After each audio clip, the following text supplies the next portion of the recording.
Hi guys, and welcome back to the Type 2 Diabetes Crash Course.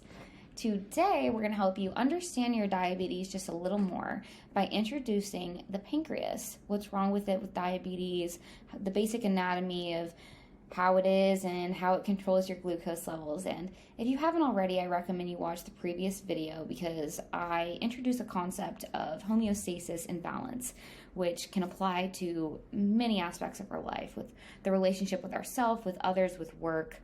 I'm going to continue to nail that on the head and drive that point home because balance is extremely important. You can't be on one end of the spectrum letting this take over your life, but by either over obsessing with it or by letting it get out of control. There's a perfect balance with everything, and I really like to stress that point because you don't need to be striving for perfection here. This is about how you live your life happily and healthy. So, understanding how your pancreas works will give you a better understanding of your diabetes, the medications that you take, and the actual influence of the dietary and lifestyle changes that you make as well. As I previously introduced in the last lecture, the pancreas is the main organ that balances and controls our glucose levels. It has many types of cells, but for your understanding, we're going to focus on two, the alpha and beta cells. So the alpha cells release glucagon, which increases our blood sugar, and the beta cells release insulin, which decreases our blood sugar. We're first going to focus on how the pancreas controls rising blood glucose levels. So, when we eat, our body digests our food into nutrients and simple sources like glucose. So once our food is broken down into glucose, our intestines transport this into our bloodstream, which causes our blood glucose levels to rise. So, the beta cells in our pancreas have little receptors just for glucose. And when the glucose circulates in the blood, they attach to these receptors. So now these beta cells in our pancreas are bound to these glucose from our food. Now, this causes a reaction that releases insulin. Beta cells do not lower your glucose levels. They simply just release insulin and allow the process of lowering your glucose levels to begin. Insulin is released in response to glucose to help us utilize the food we eat for fuel. This makes sense because glucose is found in a majority of food. Insulin is not just limited to helping us transport glucose. It also assists with amino acid/protein, ketones, and fatty acid transport into our cells, which all come from food, which is why it's important that you have this pathway of we just ate glucose. I recognize that glucose is here. I'm going to release insulin, which will help me transport all the nutrients and great things that I just put into my body into my cells. To understand how insulin helps these materials be uptaken into our cells to be used for energy, it's a common illustration to describe insulin as a key. So for most of our cells, they can't just absorb the food. They need that receptor similar to that glucose one in order to get in. If you see this picture right here, right to the right, insulin, as soon as it's attached to an insulin receptor on our cells, it opens these channels for us to uptake glucose. So these insulin receptors are on our liver cells, our fat cells, and our muscle cells in our body. To summarize that process, we eat food. Our glucose levels rise because it's absorbed by our intestines. The beta cells in the pancreas see the glucose rising and it attaches to a receptor, which causes insulin to be released.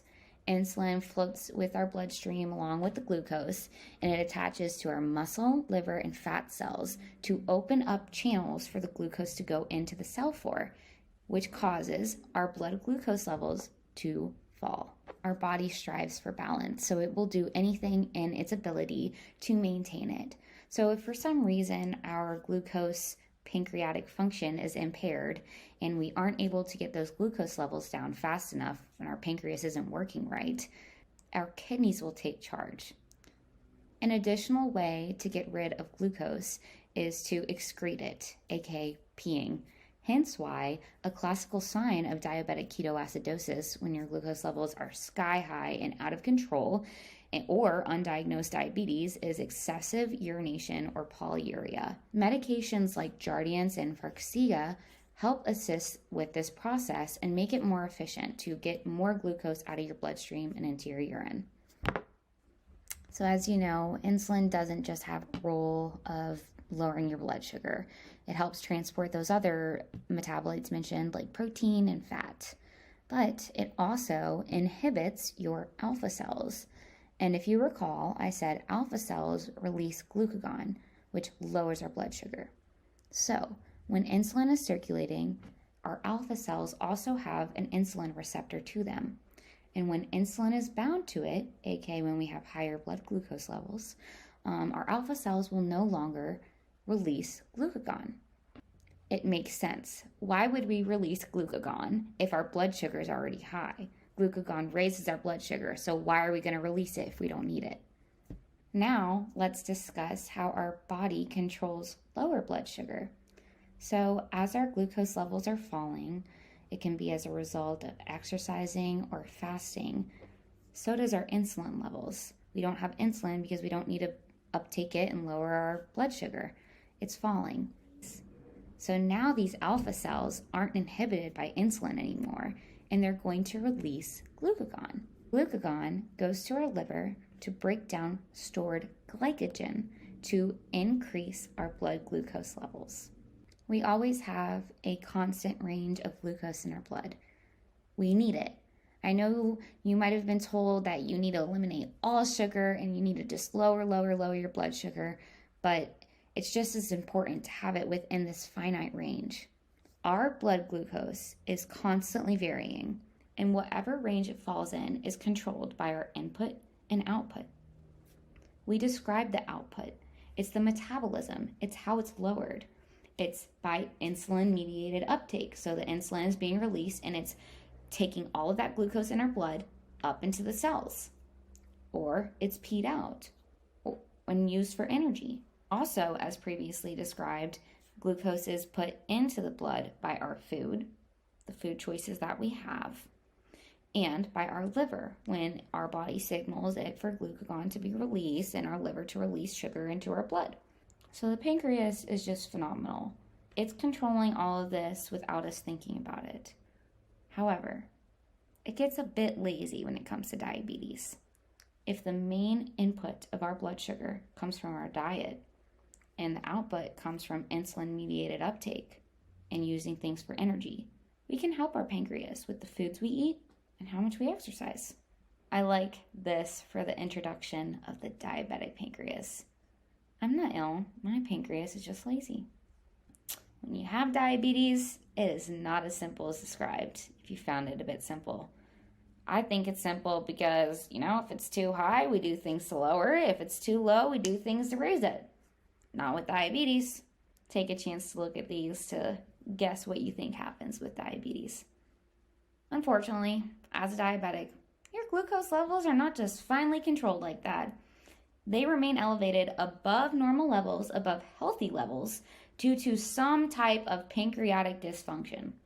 This could be due to your beta cells not releasing enough insulin to adequately lower your blood glucose, because as we know, that's what it does, which this in itself can be caused by those glucose receptors becoming unresponsive over time.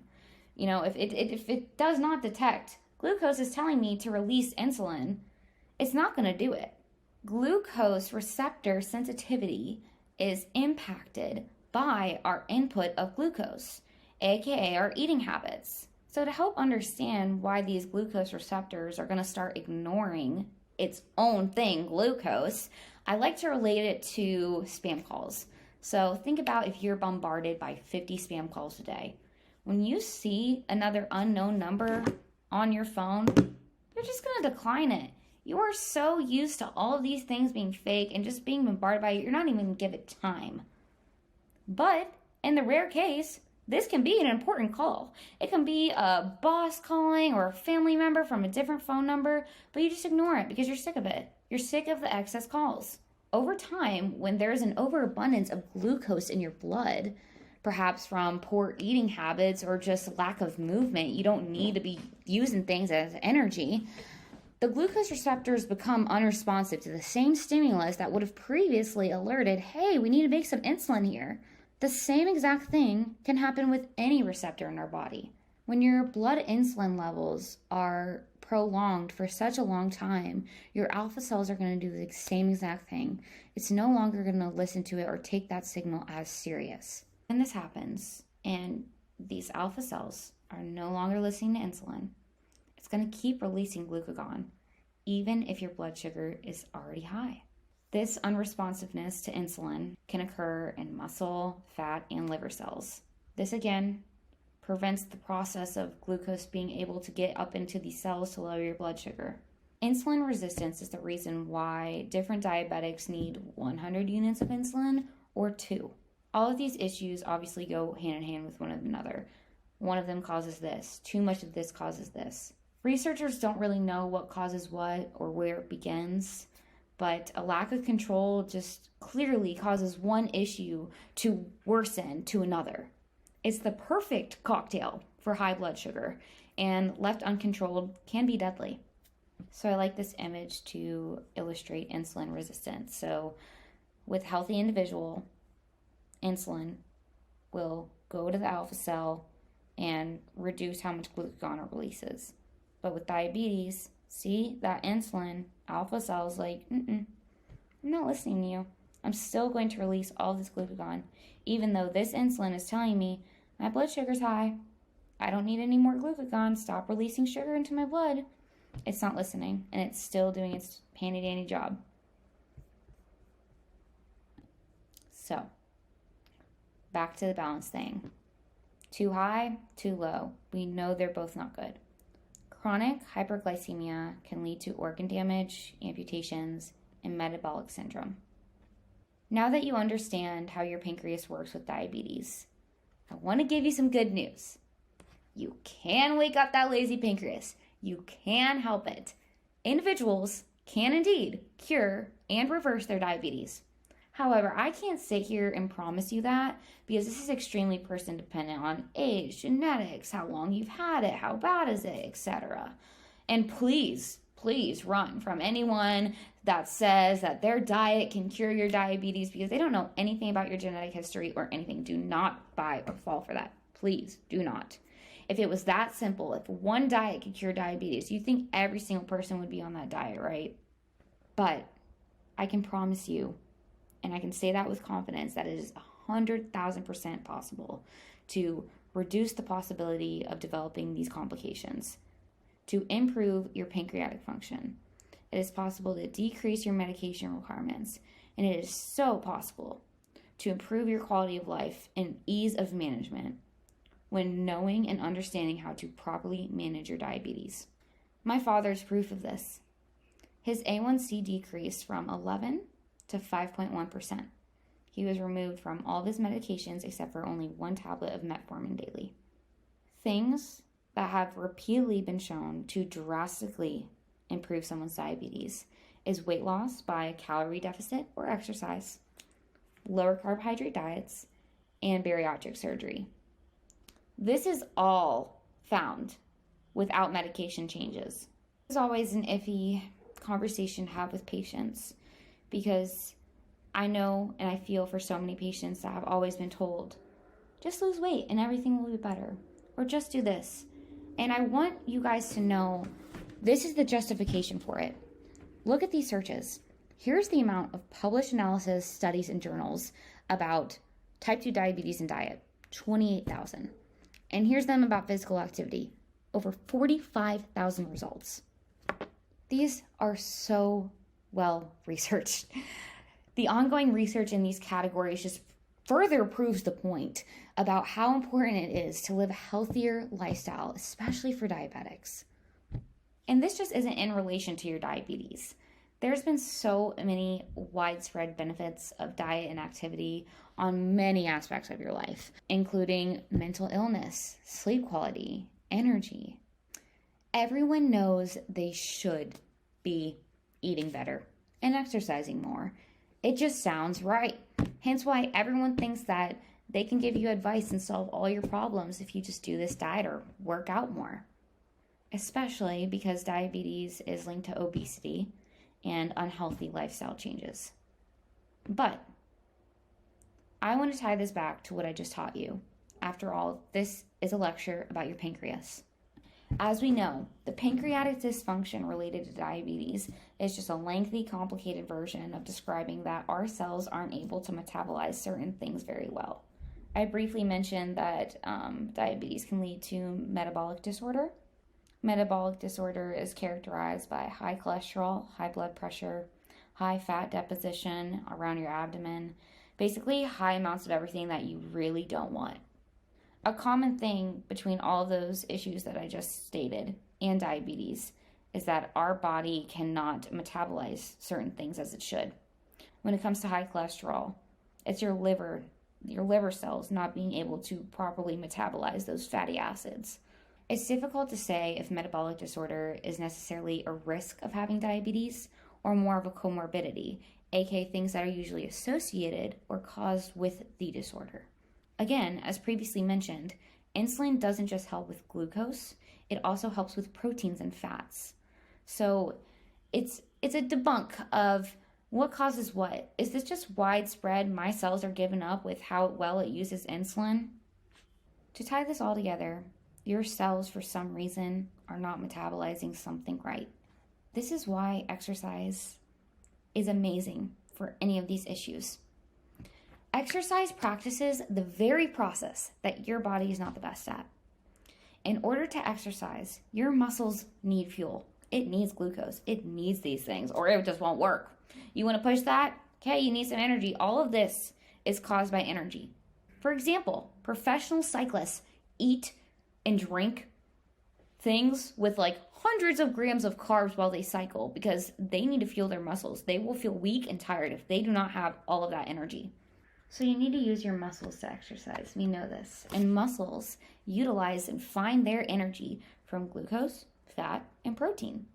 So the sheer act of exercising, moving, doing things that require force and energy literally engages and motivates the process of uptaking things from our bloodstream and getting those signals to be used as fuel.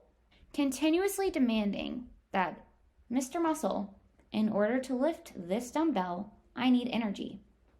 Exercising practices the very process that you cannot do efficiently. The fastest way for our body to use energy is through glucose. And we know that that whole process is controlled by our pancreas. It both helps beta cells and alpha cells. As we know, beta cells release insulin. Insulin helps our muscles take up glucose.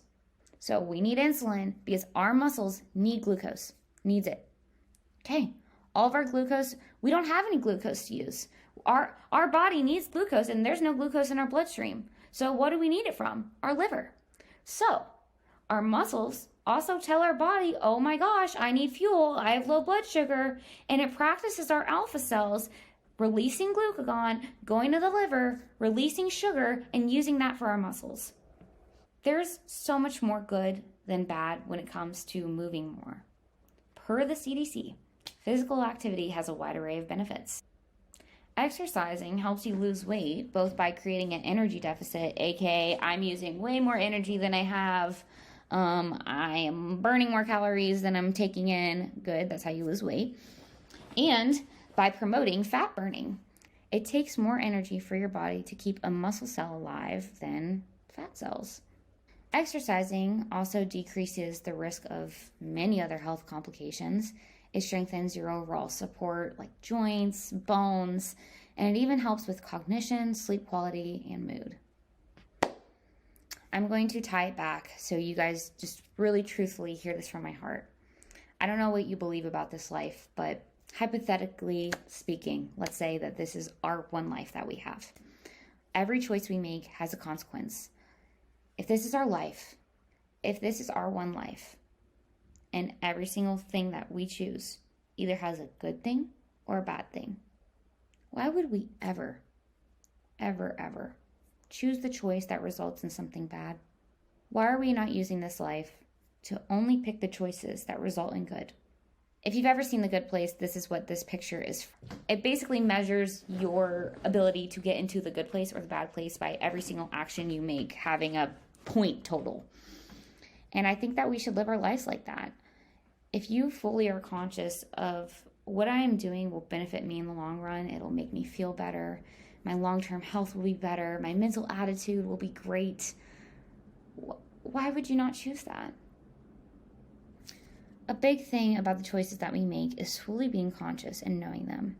This is why people go into drug use and binge eat and eat junk food. It's because these are impulsive decisions. If you were to actually sit down, look at this bag of Cheetos, and actually think about what you're doing. I'm eating this because I want it. Why do I want it? Because it tastes good.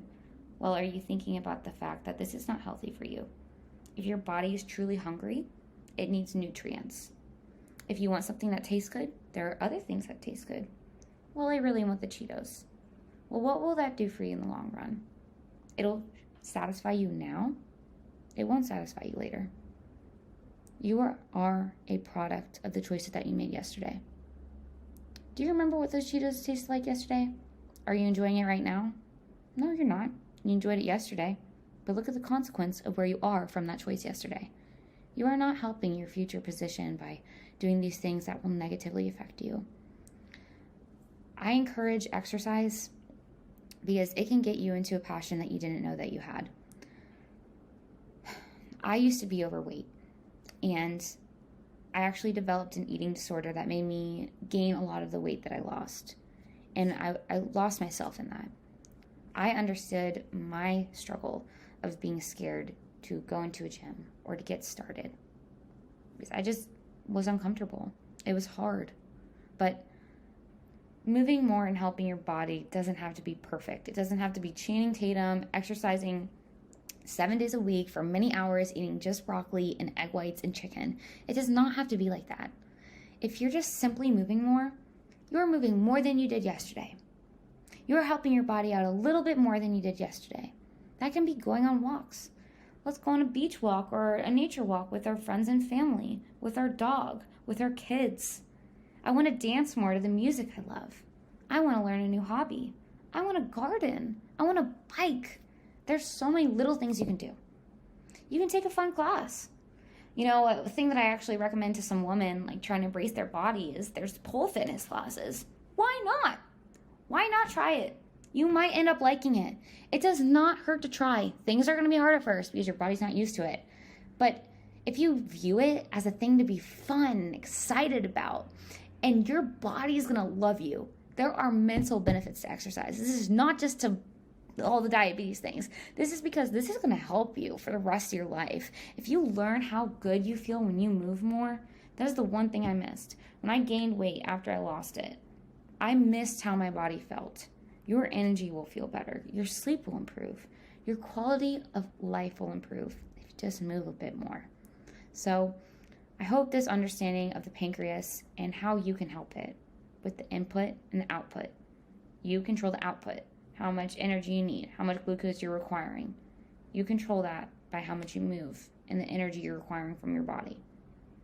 I hope understanding how exactly exercise impacts your diabetes, impacts your pancreas, helps motivate you to make choices that will make you a healthier and a happier person. All right, guys, I really hope any of my words resonated with someone.